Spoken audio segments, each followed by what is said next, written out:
Leaving feedback is one of the most important tools at us teachers' disposal. Obviously, in the current climate, leaving feedback through some normal avenues may not be quite viable. So this will cover how to show some comments through the Google Classroom and how to make it clear where you're leaving those comments, and also to make your lives easier going forward, which I think is an important thing in the current circumstances. There are three main ways students are going to upload their work. They're either going to upload their work in a Google Doc format, potentially a PDF format, or they're going to take photos of the work, so it'll be in an image format. So I'm going to go through how we leave comments on all three of those today. Right, so what I have here is an example assignment I've made where I've made a copy of a Google Doc for each student to use. So I know for a fact they're going to upload Google Doc. So I'm going to go and click on the student work tab if it hasn't opened on that now. This is where you'll see your students' work. So on the left hand side should be a list of your student's name, and on the right hand side should be some thumbnails of their work. If you don't see any of this, maybe your screen resolution may be a bit small. I found that where if you zoom out, you might be able to see more. To see a particular student's work, you can either click their name in the list on the left, or you can find their thumbnail on the right. Either is fine to find their student's work. Now you can see the student's work, some computer science work here. There are a few ways you could leave feedback. First we're going to look at is just private comments, which is a standard way of doing it, not the best way, and I'll explain why shortly. So to leave a private comment, just simply click on the box that says add private comment and type in the comment that you'd like to leave, then press post if you'd like to post it. This is okay if you want to leave general feedback, but if you want to leave something specific, it can be hard to highlight what you're actually talking about. Along with the fact that if you keep reusing the same comments between multiple students, it can be a bit tiresome as well. Using the other comment system we're going to get onto, you can reuse those very quickly, very efficiently, and save yourself some time.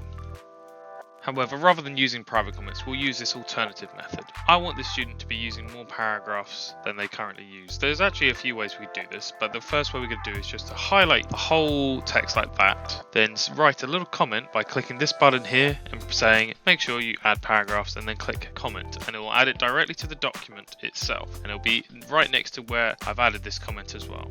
If you want to make sure they see this specific comment, then what you can do is click these three dots, then click link to this comment, copy that link and paste it into the private comment box and press post, because then they can click that link and go directly to the comment itself. So if you think this is a comment you're going to reuse across multiple students, then what you can do is save this comment to the comment bank. So to save it to the comment bank, click the same three dots as before and then select the bottom option, which is add to the comment bank. This will bring up this box that says add comment. If you wanted to add more comments to the comment bank at once, just press enter and go onto a new line and type the other comments you'd like to add. To see what comments you've already got in the comment bank, click the comment bank button over here on the right. The first time you load it up, you'll get a little tutorial, just skip through that for now. Then to use a comment you've got in your comment bank, all you've got to do is type the hash key or the pound sign if you call it that, and then you can see the comment from your comment bank there, and you can just select it and add it to your comment. The alternative way of leaving these comments is to just literally add what you'd want. So you can add a paragraph by clicking on it and press enter, and then it will give the suggestion of adding a paragraph to them. They will see this comment themselves. If you thought they should have added one little extra thing in there, you can type that in and add that as a suggestion too, and that will appear to them too. When you click off, you can see it's highlighted in green as well to make it clear what you've added. You can see I'm adding or removing certain things that they've made mistakes on. Obviously, if you don't want to go and correct every single thing, you could just highlight the mistake itself and say spelling mistake here, which you could have a spelling mistake here comment in your comment bank, so you could add that very quickly. So now I want to return their grade to them, so I need to go back to the grading section. So come off the comment bank. I'm just going to give them a score for this, just give them 5 out of 8. I could repeat all this process by clicking the arrows up here to change the student, or clicking the drop down to select another student.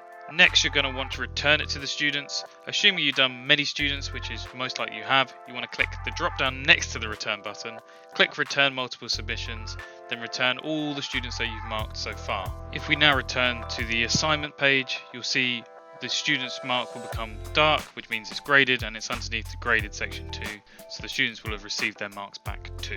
Next, I'll show you what the student actually sees when they receive it back. This right here is the student view. You can see the grade return 5 out of 8. You can see the link, we sent the direct link earlier, so that's in the private comments, and then also the Google Doc attached as well. We could either open the Google Doc here or just click on the link to go directly to the comment we wanted them to look at.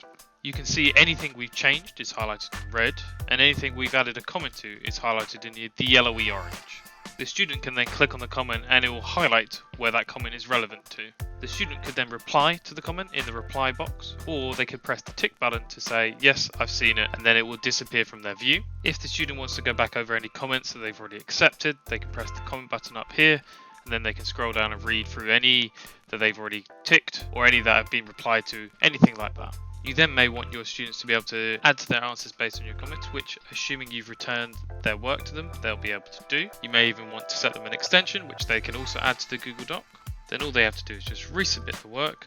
I'd recommend they send a private comment saying they've done so, and then you can see their actioned feedback based from your comments in the teacher view. Looking at images and PDFs now, we'll look at images first.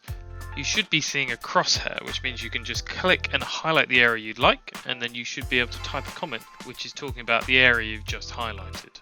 You can leave multiple comments too and utilize the comment bank from earlier. Let's take a quick look at the student view of this image. So they have to just open the image as normal, but to make sure they can see the comments, they have to click the three dots in the top right, then open a new window, and then all the comments will appear there. Leaving comments on PDFs is very similar. The only extra step is you're going to need to press the add a comment button before you can add comments. Then highlight as we've done previously and type in your comments. You can add as many comments as you like and use the comment bank as before.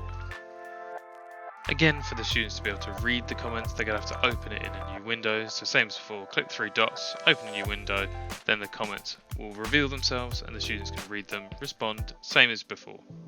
This should have hopefully given you a lot of information on how to feedback via the Google Classroom. If you've got any questions, do let me know. Otherwise, thank you for listening.